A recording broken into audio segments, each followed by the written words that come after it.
काँग्रेस वाले एक ही बात करे कोणती और काल हम सिद्धनायक आमचे साहेब आमचे जाताणे सेज ग्रुप येताणे काल मुख्यमंत्री जाताणे मनवी देताणे ಒಳ ಮೀಸಲಾತಿ ಭಾರಿ ಅನ್ಯಾಯ ತಡ್ರಿ ಸರ್ ಏನು ಸರಿ ಕಂಡು तू ಈ काय तम रोटर कर मेले तो ऐसे भारी तप है इन से परिशीलने करने भारी गलाटी करे नायचा और पण बंजार भवनार सुंग गतप छोडेकोंती काल उद्घाटने करे जरपच सिद्धरामಯ್ಯ ಅದನ್ನು ಮುಖ್ಯಮಂತ್ರಿ होतो ಅದನ್ನು ಮಜ್ ಮನವಿ देताणे ಸರ್ ಮಗ ರಾಜಭವನ में होतो ಓ ರಾಮದಾಸ್ ನಾಯ್ಕರೇ ನಿಮ್ಮನ್ನು ನೋಡಿಲ್ವಾ ನಿಮ್ಮ ಕಡೆ ನಾನು ಕಾಫಿ ಕುಡಿದಿರೋದು ನೆನಪಿದೆ ತಿರ್ಕೋ ಹತ್ರ ನೆನಪು ಮೇಲೆ ಒಂದು ಹೊಸ ಮಹಾರಾಜ್ ಹೋಗಿ ಕಾಣಿಗಿದೋ 8 ಕೋಟಿ हम दस्तो ऊपर जो ಕೆಲವು से रूम्स करा माचा कसे रूम करा मत तो हमारे छच्या कति अपार्टमेंट नावचं से इंटरव्यू नावचं कती यावचं कती को लाट जमरेत आणि रेंट म्हणून बिसारेनी असं आदमी से फ्री आಗಿ ऋण होतं है जे सर हम एक 8 कोणे ऊपर भरणाणु करीता सर 8 ಕೋಟಿ तू ಸ್ಯಾಂಕ್ಷನ್ ಕಣ್ಣು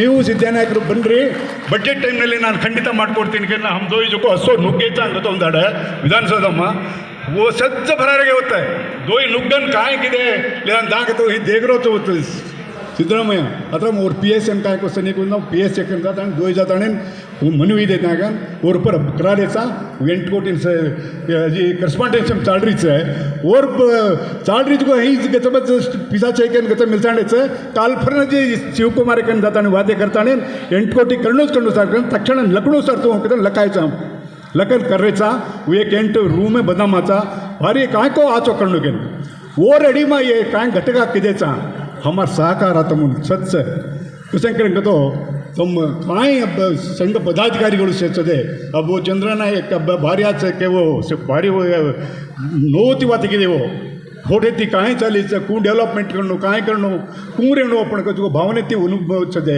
कोणतं से भावने रकाडो मुन नुकड़ो कांचे चमणो ना अब एक उदाहरण ಕೂತು म्हणे स्वामी विवेकानंद ನಾನು त्यास बालकाव्य येतो ना स्कूलन जात होतो गुरुकुलात यार होतं एक ये ಕೋತಿ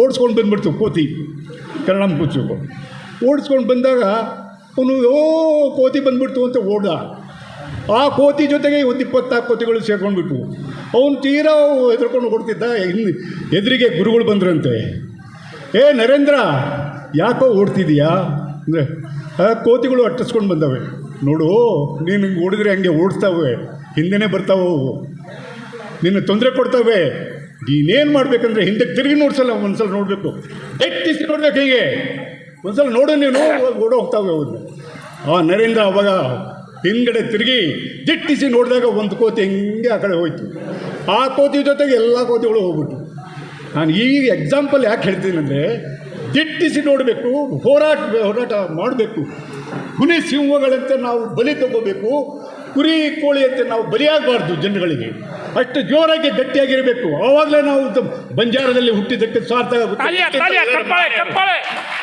ಆ ಪ್ರಕಾರ ನಾವು ಮಾಡ್ಕೊಂಡು ಹೋಗಬೇಕು ಇವತ್ತು ಎಷ್ಟೋ ಸಂಘ ಸಂಸ್ಥೆಗಳೆಲ್ಲ ನಡೀತದವೆ ಇವತ್ತಿಗೆ ಸಾಕಷ್ಟು ಅವರೆಲ್ಲ ಬೇರೆ ಬೇರೆ ಸಂಘಗಳಲ್ಲಿ ಸಾಕಷ್ಟು ಹಣ ಹೂಡಿಕೆ ಎಲ್ಲ ಇದೆ ಕಾಣಿಕೆ ಸಲ್ಲಿಸ್ತಾರೆ ಎಲ್ಲರೂ ಬರ್ತಾರೆ ಎಲ್ಲ ಮಾಡ್ತಾರೆ ನಮ್ಮಲ್ಲಿ ಹಾಗಿಲ್ಲ ಆ ಸಂಘ ಅವ್ರದ್ದಲ್ಲ ಈ ಸಂಘ ಅವ್ರದ್ದು ಇದು ಈ ಮನೋಭಾವನೆ ಬೇಡ ಅದು ಆ ರೀತಿ ಬೇಡ ಇವತ್ತು ನಾವು ಅಲ್ಲಿಂದ ಬಂದಿದ್ವಿ ಬೆಂಗಳೂರಿನಿಂದ ಇಲ್ಲಿ ಯಾಕೆ ನಾವು ಘಟಕ ಉದ್ಘಾಟನೆಗೆ ಯಾಕೆ ಬಂದಿದ್ದೀವಿ ಇದೆಲ್ಲ ನಮ್ಮ ಜನಾಂಗ ನಾವು ಅದೇ ಜನಾಂಗದಲ್ಲಿ ಹುಟ್ಟಿ ಬೆಳೆದವರು ಮನುಷ್ಯ ಹುಟ್ಟಿ ಬೆಳೆದ ಮೇಲೆ ಒಂದು ಒಳ್ಳೆ ಕೆಲಸ ಮಾಡಿ ಹೋಗಬೇಕು ಈಗ ಜ್ಯೋತಿ ಬೆಳಗಿಸಿದ್ವಿ ಜ್ಯೋತಿಯ ಬತ್ತಿ ಅದು ಊರ್ಕೊಂಡು ಅದು ಉರಿತದೆ ಆದರೆ ಬೇರೆಯವರಿಗೆ ಬೆಳಕು ಕೊಡುತ್ತೆ ಅದು ಹಾಗೆ ಮನುಷ್ಯನಿಗೆ ಕಷ್ಟ ಆದರೂ ಪರವಾಗಿಲ್ಲ ಸಹಿಸ್ಕೊಂಡು ಇನ್ನೊಬ್ಬರಿಗೆ ಬೆಳಕು ಕೊಡುವಂಥ ಮನುಷ್ಯ ಆಗಬೇಕು ಆವಾಗಲೇ ಅವನು ಅಂತಾರೆ ಇದು ಇದ್ದು ಸತ್ತು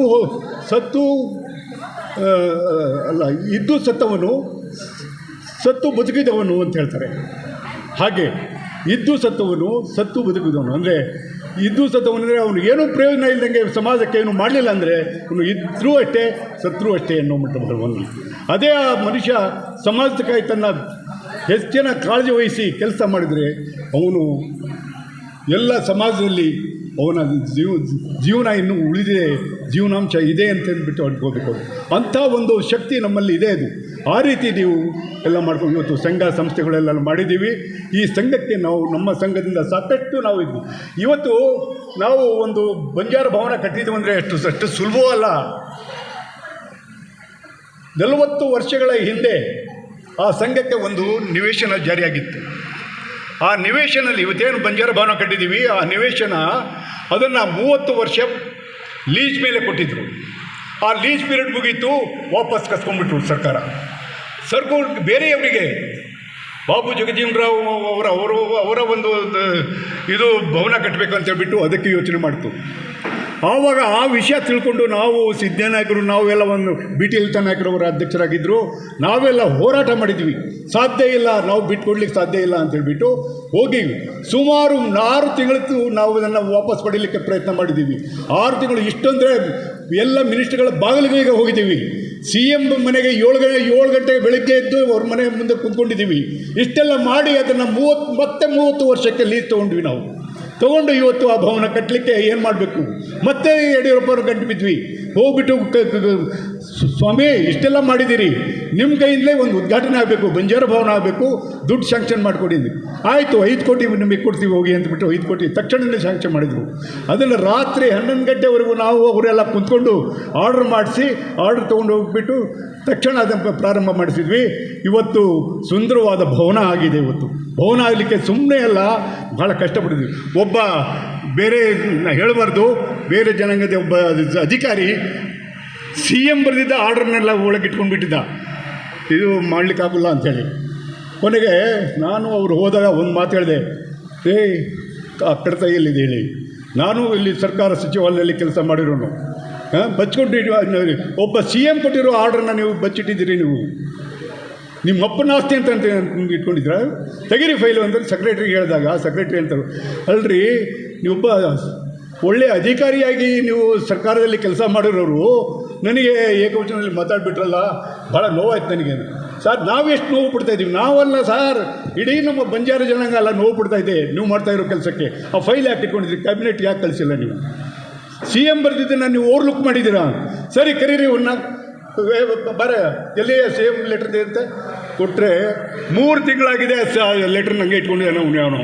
ಅದನ್ನು ತೊಗೊಂಡ್ಬಿಟ್ಟು ಗಲಾಟೆ ಮಾಡಿ, ಇಲ್ಲ ನೀವು ಹೇಳಿದ್ದು ಕರೆಕ್ಟ್ ಆಯಿತು, ನಾಳೆನೇ ಅದನ್ನು ಸಬ್ಮಿಟ್ ಮಾಡಿ ನಮ್ಮ ಕ್ಯಾಬಿನೆಟಿಗೆ ಕಳಿಸ್ತೀವಿ.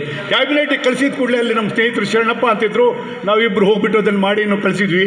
ಅಲ್ಲಿ ಕ್ಯಾಬಿನೆಟ್ ಬಂದ ಕೂಡಲೇ ಬೆಳಿಗ್ಗೆ BT ಲಲಿತಾ ನಾಯಕ್, ಸಿದ್ದನಾಯಕ್, ನಾವು ಬೆಳಿಗ್ಗೆ 7 ಗಂಟೆಗೆ ಹೋಗಿ ಅಲ್ಲಿ ಎಲ್ಲ 11 ಜನ ಮಿನಿಸ್ಟ್ರುಗಳಿಗೆಲ್ಲ ಭೇಟಿ ಮಾಡಿದ್ವಿ. ಎಲ್ಲರೂ ಕ್ಯಾಬಿನೆಟ್ನಲ್ಲಿ ನೀವು ಏನೋ ಮಾಡಿ ನಮಗೆ ಅದು ಲೀಸ್ ಪೀರಿಯಡ್ ನಮಗೆ 30 ಇಯರ್ಸ್ ಮಾಡಿಕೊಡ್ಬೇಕು. ಅವಾಗ ಮಾಡಿಕೊಟ್ಟಾಗ ಇವತ್ತು ಅದನ್ನು ಆ ರೀತಿ ಉಳಿಸಿದ್ವಿ. ಈ ರೀತಿ ಕಷ್ಟಪಡ್ತಿದ್ವಿ. ಇವತ್ತು ನೀವು ಸಂಘ ಸಂಸ್ಥೆ ಇದನ್ನು ನಾನು ಯಾಕೆ ಹೇಳ್ತಿದ್ದೇನೆ ಅಂದರೆ, ಕಷ್ಟಪಡದಲ್ಲೇ ನಮ್ಮನ್ನು ಸಾಧ್ಯ ಇಲ್ಲ, ಧೈರ್ಯ ಮಾಡಿ ನುಗ್ಗದಲ್ಲೇ ನಮಗೆ ಏನು ಸಾಧಿಸ್ಲಿಕ್ಕೂ ಆಗೋದಿಲ್ಲ. ಅದಕ್ಕಾಗಿಯೇ ಸಂಘ ಸಂಸ್ಥೆಗಳು ಬೇಕು ನಮಗೆ. ಇವತ್ತೆಲ್ಲ ಸಂಘ ಸಂಸ್ಥೆಗಳು ಮಾಡಿದ್ದೀವಿ. ಈ ಸಂಘ ಸಂಸ್ಥೆಯಿಂದ ನಿಮ್ಮೆಲ್ಲ ಇಲ್ಲಿ ಇವತ್ತು ನೋಡ್ತಾ ಇದ್ದೀನಿ ನಾನು, ಭಾಳ ಸುಂದರವಾದ ಆಡಿಟೋರಿಯಂ ಇದೆ, ಮೇಲೆ ಒಂದು ಕಚೇರಿ ಮಾಡಿದ್ದೀರಿ, ಮುಂದೆ ದೇವಸ್ಥಾನ ಮಾಡಿದ್ದೀರಿ. ಇದಕ್ಕಿಂತ ಇನ್ನೂ ಇಂಪ್ರೂವ್ಮೆಂಟ್ ಆಗಬೇಕು. ಇನ್ನೂ ಏನಾದರೂ ಕೂಡ ನಮ್ಮ ಈಗ ಒಂದು ಘಟಕ ಅಂತ ಹೇಳ್ಬಿಟ್ಟು ನಮ್ಮ ಮೇನ್ ಸಂಘದಿಂದ ನಾವೇನು ಮಾಡಿಕೊಟ್ಟಿದ್ದೀವಿ, ನಿಮಗೆ ಈ ಸಹಕಾರ ಕೊಡ್ತೀವಿ. ಇವತ್ತು ನಮ್ಮ ಅಧ್ಯಕ್ಷರು ಒಂದು ಅಲ್ಪ ಕಾಣಿಕೆಗೆ ಸಹ ಕೊಡ್ತೀನಿ ಅಂತ ಹೇಳ್ಬಿಟ್ಟು ಮಾತು ಕೊಟ್ಟಿದ್ದಾರೆ. ಅವ್ರು ದಯಮಾಡಿ ಅವರಿಗೆ ಅಲ್ಪ ಕಾಣಿಕೆ ಕೊಡಬೇಕು. ನಮ್ಮಿಂದ ಪ್ರಾರಂಭ ಆಗಬೇಕು ಆ ಕಾಣಿಕೆ. ಮತ್ತು ಅದನ್ನು ಈ ಸಂಘ ಚೆನ್ನಾಗಿ ಬೆಳಿಬೇಕು, ಚೆನ್ನಾಗಿ ಉಳಿಬೇಕು. ನಮ್ಮೆಲ್ಲರ ಸಹಕಾರ ಅದಕ್ಕೆ ಯಾವತ್ತೂ ಇರಬೇಕು ಅಂತೇಳ್ಬಿಟ್ಟು ಹೇಳಿ ನಾನು 2 ಮಾತುಗಳನ್ನು ಮುಗ್ತೀನಿ. ಜೈ ಹಿಂದ್, ಜೈ ಕರ್ನಾಟಕ.